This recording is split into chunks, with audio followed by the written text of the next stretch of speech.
جامعہ دارالقران کے شعبہ العارفی education system میں اسکول کے تیسرے سیمسٹر امتحانات کا آغاز ہو گیا ہے۔ امتحانات 2 دسمبر سے لے کر 15 دسمبر تک جاری رہیں گے۔ امتحانات میں کلاس 5 سے لے کر کلاس 8 تک کے تقریباً 60 طلباء نے شرکت کی۔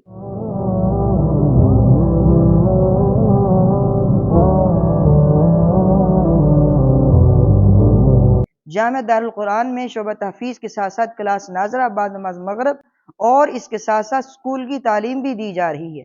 جامعہ کے طلباء دونوں شعبوں میں نمایاں کارکردگی کا مظاہرہ کر کے امتیازی نمبر حاصل کر رہے ہیں۔